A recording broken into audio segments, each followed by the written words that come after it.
고려시대의 병란도는 국제무역항이었습니다. 그래서 병란도에는 중국과 일본 상인뿐만이 아니라 동남아시아, 멀리는 지금의 이슬람 지역인 아랍의 상인들까지도 자주 드나드는 그러한 국제적인 무역항이었습니다. 또한 국제무역항인 병란도는 고려의 개경을 오가는 관문적 역할을 했습니다. 인천은 한반도의 관문으로 불리우는 도시입니다.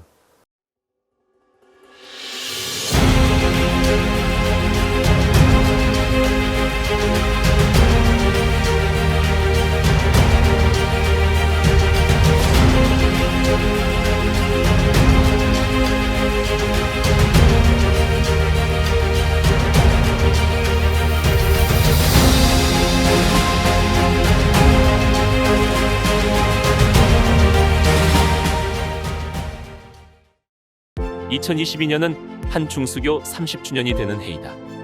지난 30년 동안 한국과 중국은 폭발적인 인적 물적 교류를 이뤄왔다. 수교 초기 17여만 명이었던 중국인의 방문은 800여만 명에 이르렀고 매년 급증하는 교역은 수교 전에 비해 약 40배에 이른다. 중국은 한국의 최대 수출국이 되었고 중국 또한 한국이 4위의 수출국이 되었다. 양국은 지난 30년 동안 상호협력을 바탕으로 눈부신 발전을 이룩하여 온 것이다. 한국과 중국은 고대로부터 황해를 품은 공동체였다.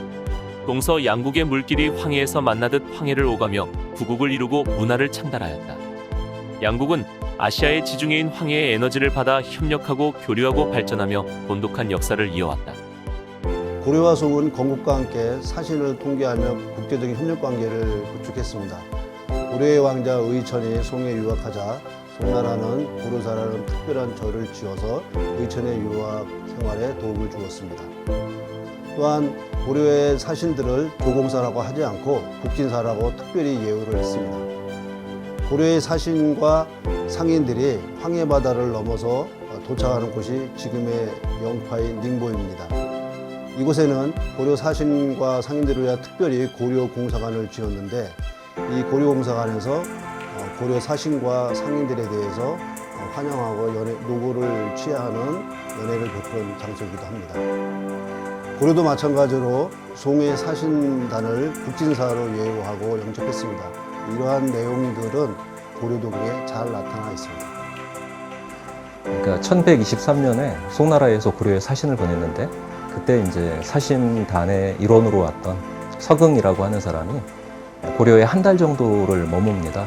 그러면서 고려에서 보고 들은 거, 그 다음에 꼭 필요한 정보 같은 것들을 항목별로 나눠서 돌아가서 책을 만들어서 황제에게 바쳤어요. 그래서 그 책 이름이 선화봉사 고려도경입니다. 원래 이름이. 선화는 그 당시 황제 연호이고 봉사는 만들어서 바쳤다는 뜻입니다.